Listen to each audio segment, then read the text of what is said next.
proposal for establishment of new women's college at Nolchor by the Higher Education Department.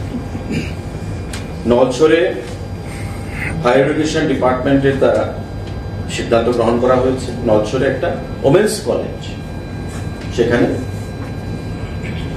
তৈরি করা হবে। পঠন পাঠন নেক্সট সেশন থেকে আশা করা যাচ্ছে শুরু হবে এবং এই সিদ্ধান্ত ক্যাবিনেটে গ্রহণ করা হয়েছে। তার বাইরে সমাজ কল্যাণ সমাজ শিক্ষা দপ্তরের অধীনে নতুন প্রকল্প মুখ্যমন্ত্রী বালিকা সমৃদ্ধি যোজনা, একটা নতুন স্কিম যে মুখ্যমন্ত্রী বালিকা সমৃদ্ধি যোজনা সোশ্যাল ওয়েলফেয়ার এবং সোশ্যাল এডুকেশন ডিপার্টমেন্টের অধীনে সেটা সিদ্ধান্ত গ্রহণ করা হয়েছে চালু করার। এবং এতে করে যারা অন্তোদয় পরিবারের কন্যা সন্তান, দুজন কন্যা সন্তান যদি অন্তোদয় পরিবারে জন্মগ্রহণ করে, জন্মের পর তাদের নামে 50,000 টাকা এফডি করে দেওয়া হবে, ফিক্সড ডিপোজিট করে দেওয়া হবে এবং তার বয়স যখন 18+ হবে তখন তার বিয়ে বা তার বিভিন্ন কাজের জন্য সেটা ব্যবহার করা হবে। এখানে কিছু ক্রাইটেরিয়া বা কন্ডিশন রয়েছে। সেই কন্ডিশনগুলো হচ্ছে যে কন্যা সন্তান অন্তোদয় পরিবারভুক্ত হতে হবে, একই পরিবারের সর্বোচ্চ দুজন কন্যা সন্তান এই উপকারে বা বেনিফিটের আওতায় আসতে পারে, কন্যা সন্তানের জন্মের সময় মায়ের বয়স অবশ্যই 18 বছরের 9 মাসের বেশি হতে হবে।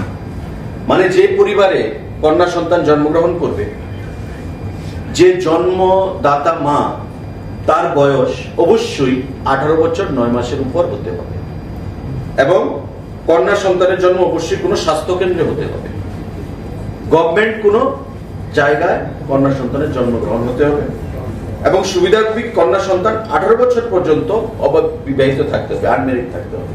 অর্থাৎ কন্যা সন্তানের দুজনের বা একজনের জন্ম হলো অন্তোদয় পরিবারে, তার নামে ফিক্সড ডিপোজিট হলো, দেখা গেল যে সে 17 বছর বয়সে তার বিয়ে হয়ে গেল বা 16 বছর বয়সে বিয়ে হয়ে গেল, তখন সে দাবি করলো সে যখন পাবে না।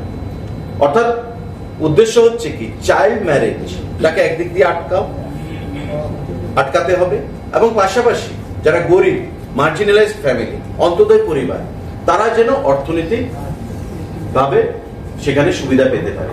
অর্থাৎ এই 18 বছর 9 মাস এর বেশি হতে হবে মা, যিনি জন্মদাতা মা, এবং 18 বছর পর্যন্ত অবিবাহিত থাকতে হবে যে বেনিফিশিয়ারি, যে কন্যা সন্তান সেই সুযোগ পেতে চায়।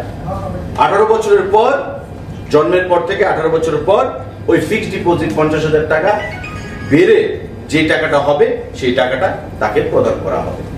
এই সিদ্ধান্তগুলো গ্রহণ করা হয়েছে।